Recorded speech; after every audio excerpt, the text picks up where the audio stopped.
The Chef Ann Foundation's Hero Highlights, Stories from the Field, is presented by Danone North America. To ensure the incredible stories of our school food workers are being told, we're sharing stories from the field as school food teams tackle food insecurity due to widespread closures amid the COVID-19 pandemic. Today, we are joined by Miguel Villareal, Director of Child Nutrition at the San Ramon Valley Unified School District.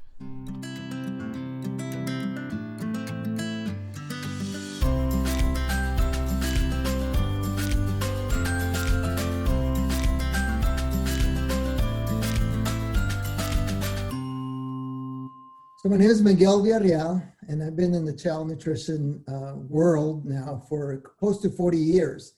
But I'm currently working in the San Ramon Valley Unified School District, where I was hired last July. And prior to that, I was in the Nevada Unified School District. And prior to that, I was in Texas for 20 years, where I initially started and had no idea that I was going to even work in the field of school nutrition. When I was in college, I earned a degree in nutrition, but I wanted to work with athletes, professional athletes, and help them in their sport. And but it was the first job I got out of college. It was available, and I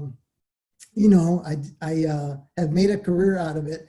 And honestly, it's been good for me because I've been able to focus on future athletes, if you will, and many other careers that students end up taking. But it's been good. And so San Ramon, real quick, made up of 36 schools, 32,000 students, and we have a very low percentage of free and reduced students, only 6%.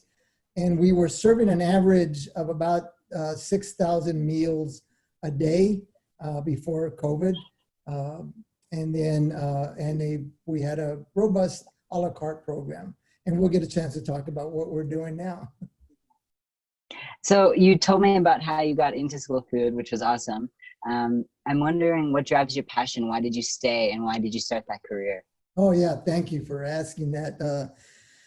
So my passion has always been about health. I mean, it started at a very young age. I can recall when I was 5 years old, watching some gentleman, and then you wouldn't know who I'm talking about, but it was Jack LaLanne. I was watching him on TV, and I, he just inspired me with what he was saying about health and nutrition and so forth.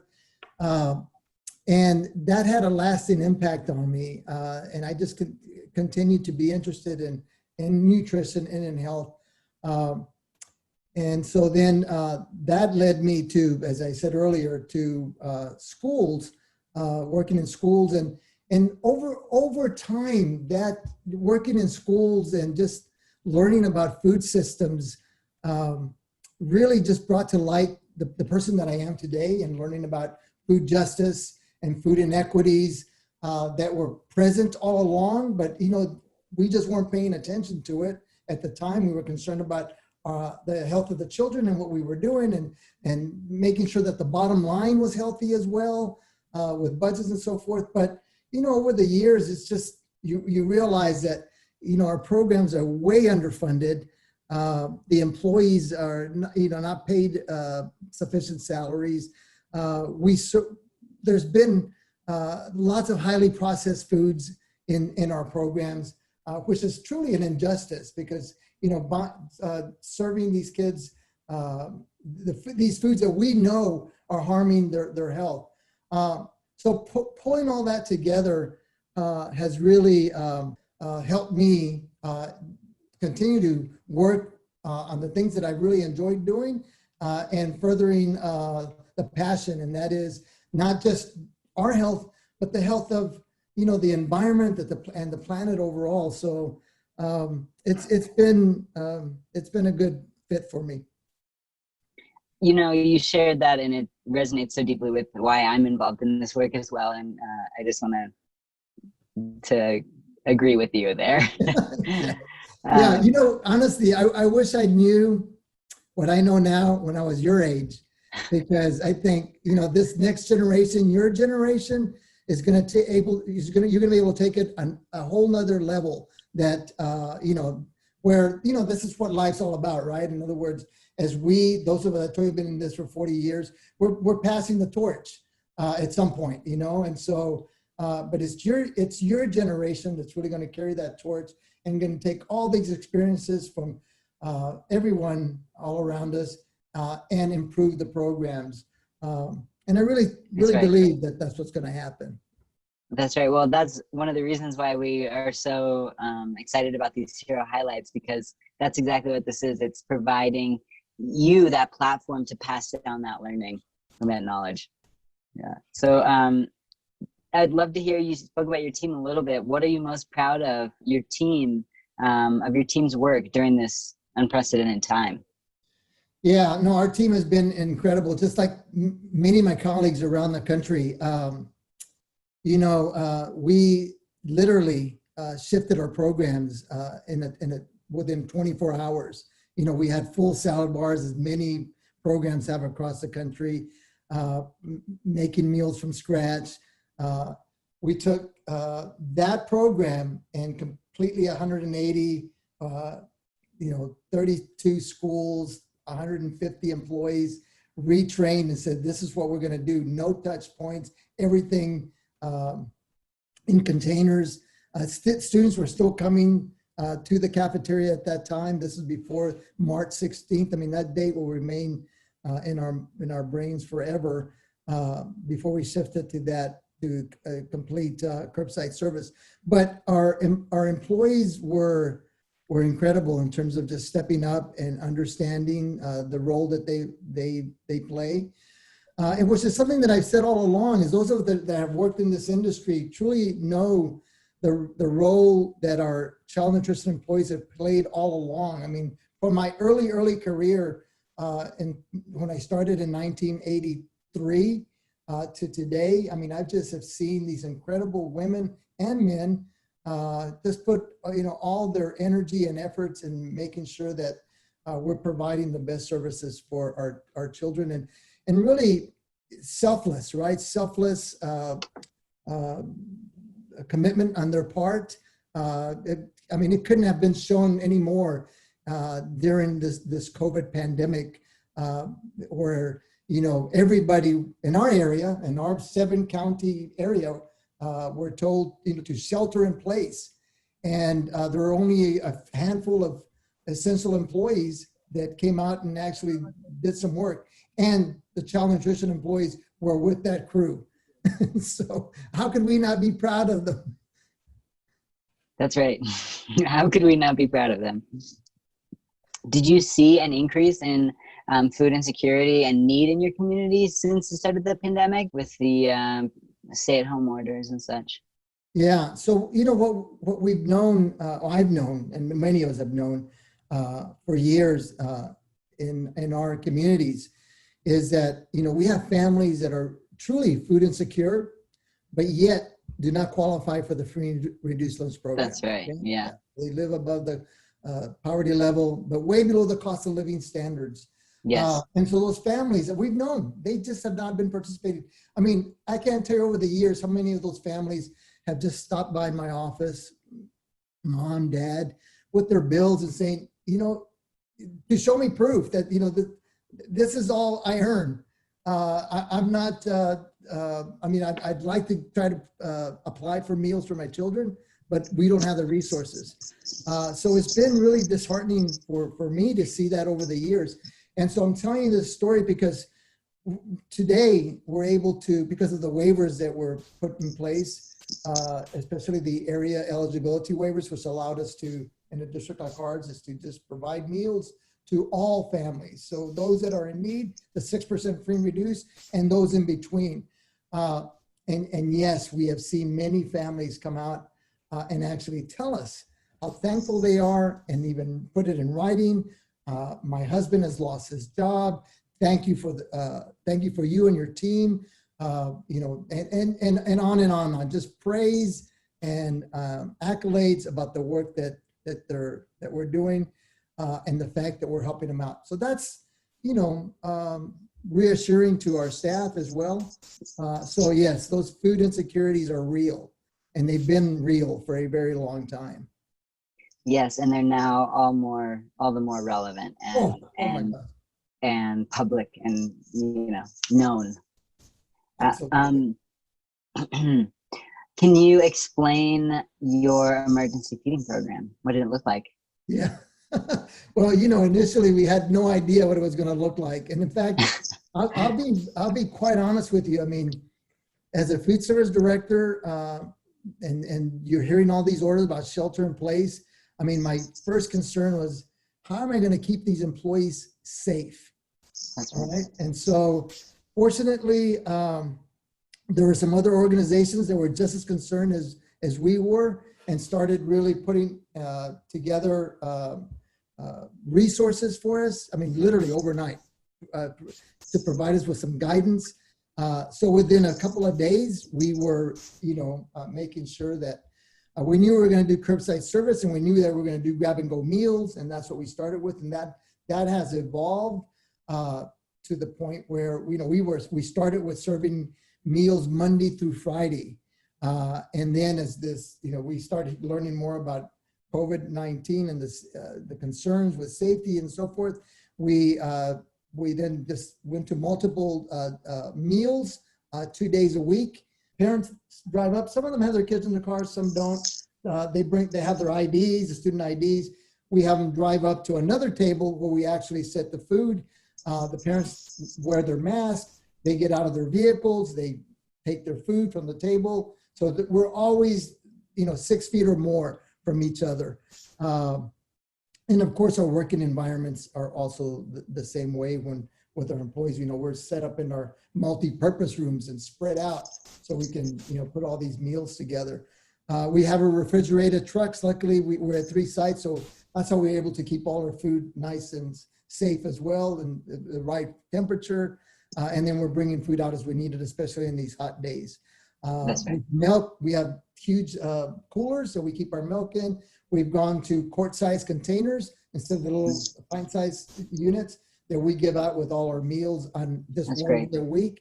And then, of course, now we're also handing out the USDA food boxes. Okay. Yeah, and those have been really interesting because I honestly didn't realize that USDA was buying produce from our local farmers. I mean, they'll say on the box where the produce is coming from. And our parents are very appreciative of these boxes, and it's helped actually increase participation as well. Is there any transition, or have you transitioned to a summer feeding program? Are you going to? What does that look like? No, yeah, we did. It was touch and go there for a while for us because because of our low, free, and reduced, and the area eligibility waivers were only at that point extended through the end of June. So because we have such a low, free, and reduced population, we wouldn't have qualified. But USDA extended the area eligibility waivers and the remainder of the waivers through the end of August.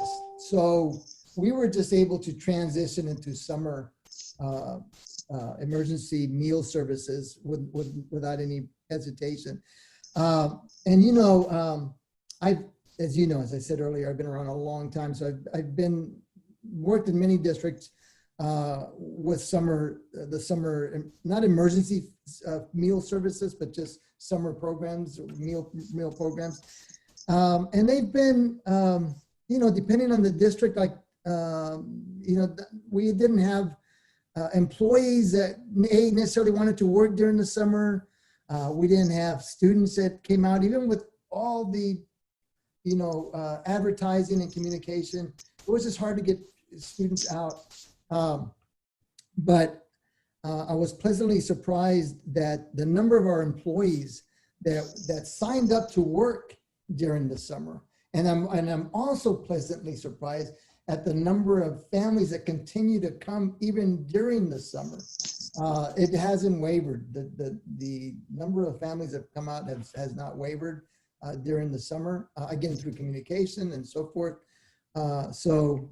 It's been beneficial all the way around. And we know that our programs, not only our program in San Ramon Valley Unified School District, but around the country, we're making a big difference in terms of the economy and the health of our students and in the food chain just in general.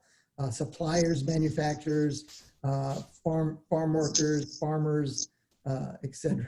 So everyone, I mean, it's just been beneficial for everyone. Well, it's so poignant to hear that, and it's proof that there is a community in need, regardless of if you have a low free and reduced percentage or not. People are still coming, and people still need that service. Oh, absolutely. I've said for years how our school food service programs do serve also as now more than ever as public health institutions because of these, meeting all these different areas that I just spoke about. Where, when I initially started, it was just about providing a meal to a student. So, and making sure that student ate, but not looking at all the, consequences, negative and positive. That's right. Yeah. Well, speaking of things that are not just related to students eating, how is your team handling the recent protests around race and racial justice? And have you had conversations with your team around food equity because of this? And how's it all related? Yeah. So now thank you for asking the question, because that question is very near and dear to my heart, and I'll tell you why. B1 or whatever, as a minority, Hispanic in this field, and then 2 as a minority in the field that was predominantly women when I first started in 1983. So really looking at it from that standpoint, and I started in Dallas, independent school district, and I was assigned to an area. Dallas has over 200 schools, and I was an area supervisor. So the area I was assigned to was West Dallas, which is primarily African American, Hispanic in that area, and so I had up until that point, I had very limited exposure to African Americans because of where I grew up in South Texas, and then where I'd gone to school, but not really working and really knowing. So for me, I was immersed in racial justice and learning about.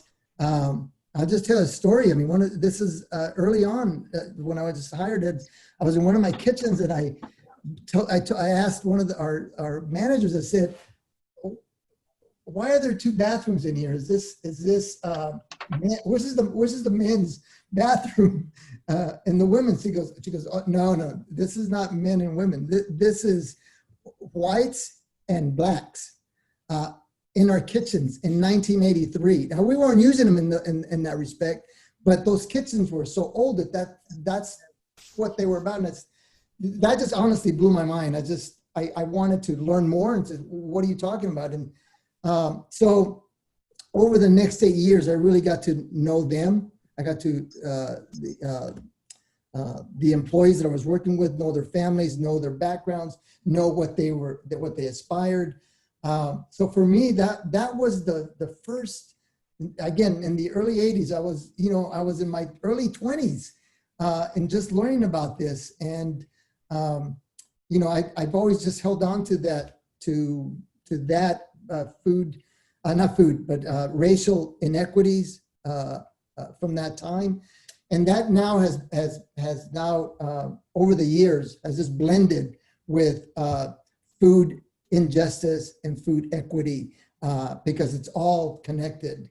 The decisions that we make based on, is it really in the best interest of our students, regardless of race? Are we making decisions in the best interest of our students?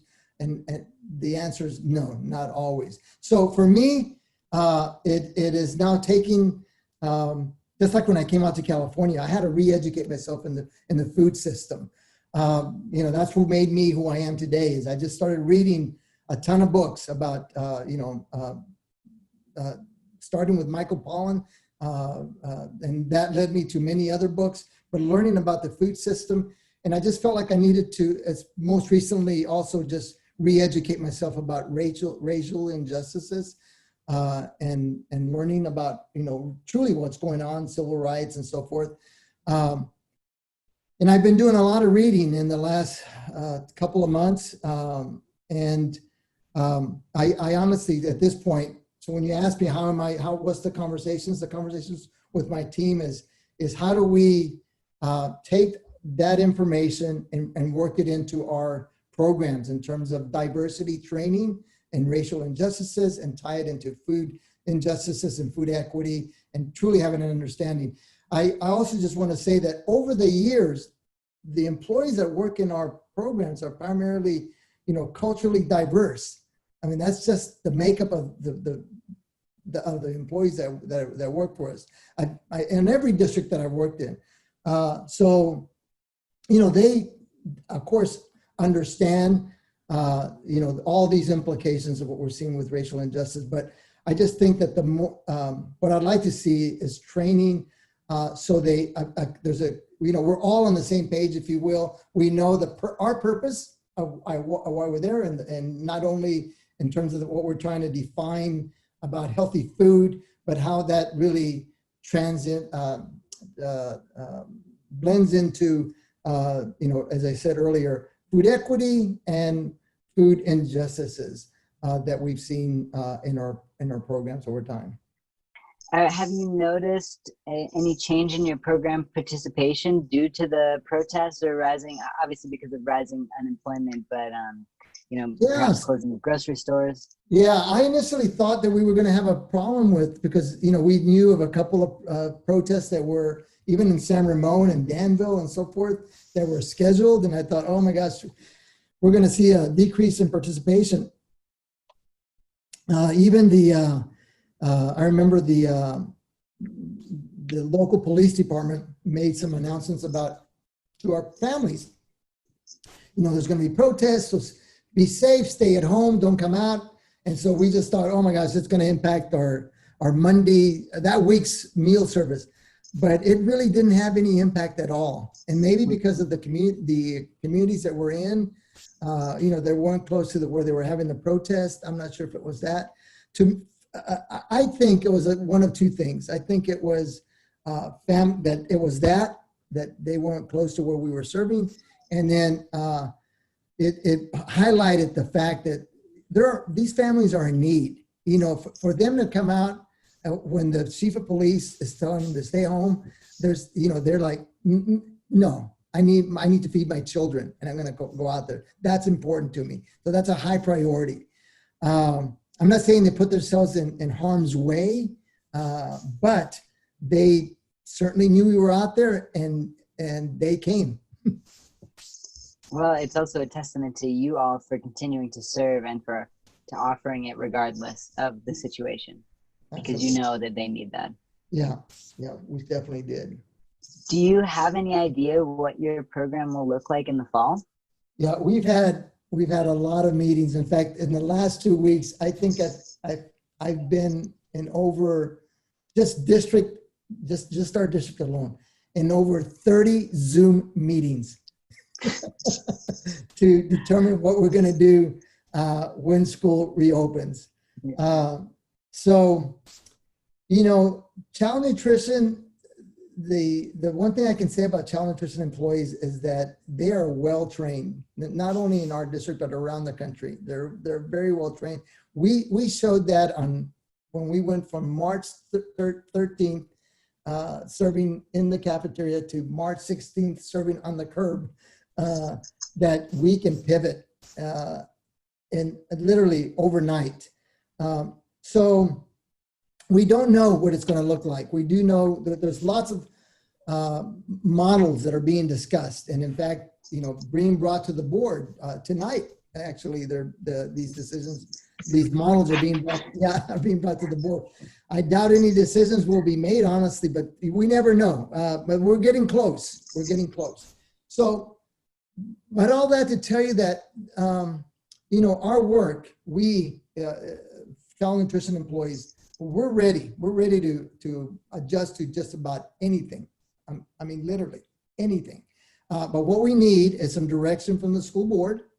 We need some direction from the state, and then we need some direction and some waivers, if you will, from USDA. And once all those things are in place, then we can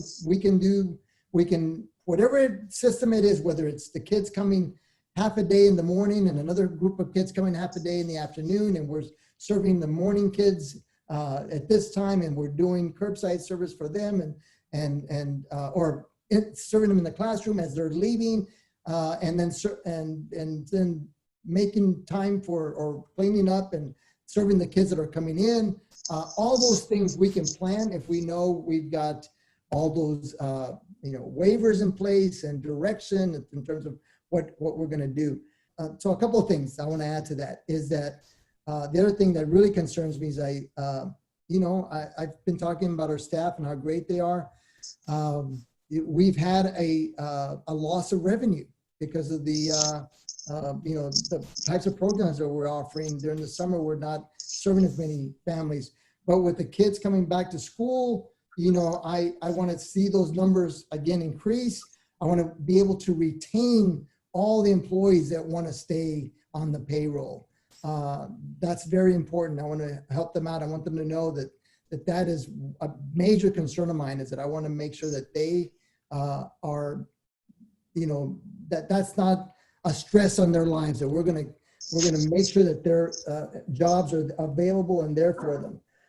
And then the second thing, or another thing that I'm really working on is, we've had, these parents, there's parents that aren't participating, their children aren't participating in our program. They need to understand that the food that we're providing is the best possible foods that we can source from our manufacturers, because we have that opportunity now more than ever, that we can be selective on what we serve and say, this is what is going to be included. These are the types of meals. Again, that's part of that trust that we've been building with our community and our parents and so forth, and our students, making them aware that, yes, we may be a limited menu, but the foods that we're providing are healthy, and we'll continue to provide you the nourishment that you need to continue, especially during this pandemic. In other words, we need to reduce the amount of highly processed foods that we're providing our children.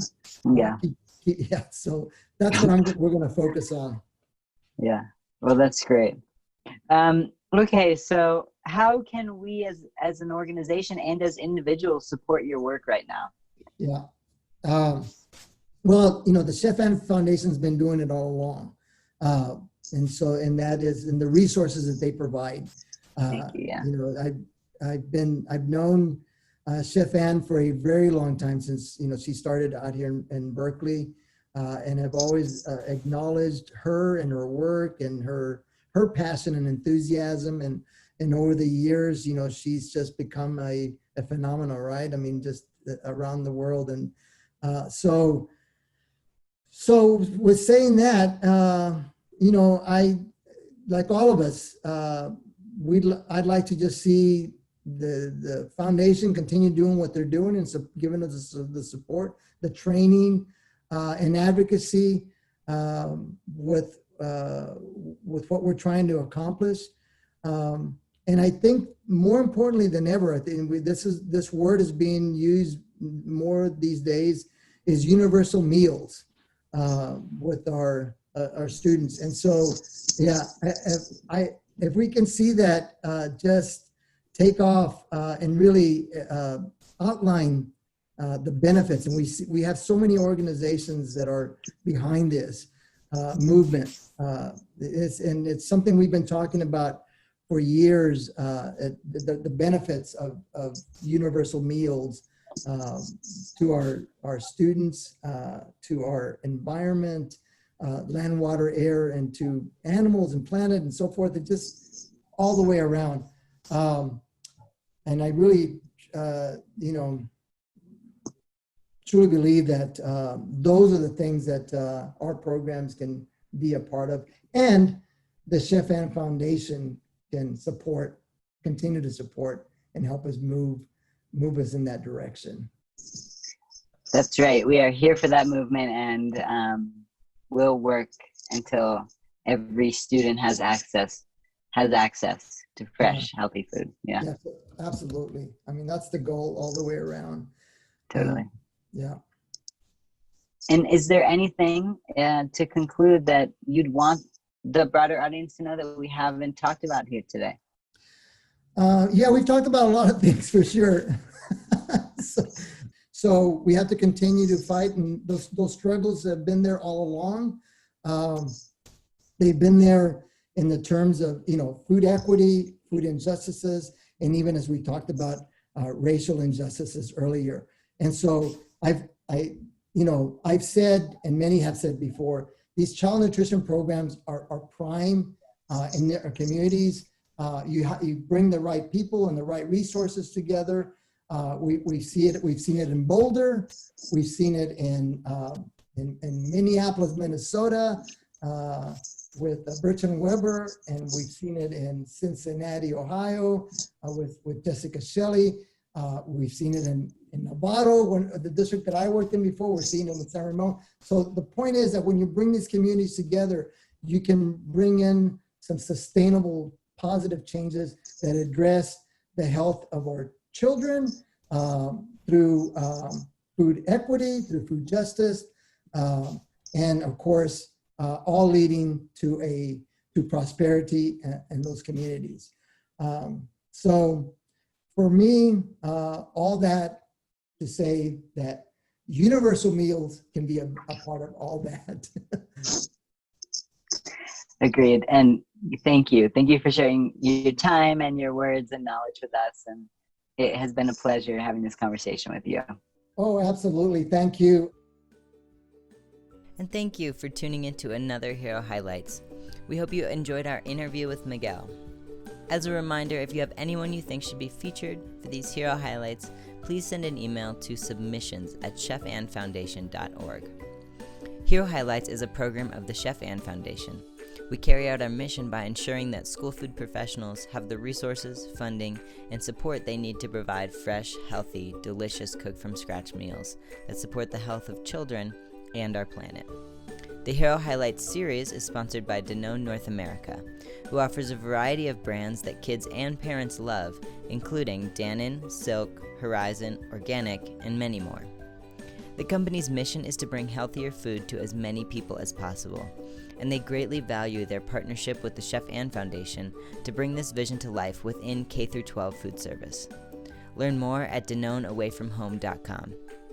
If you'd like to check out any of the other heroes we've been fortunate to highlight, please head over to the lunch line at chefannfoundation.org. Thank you, and I hope you have a great day.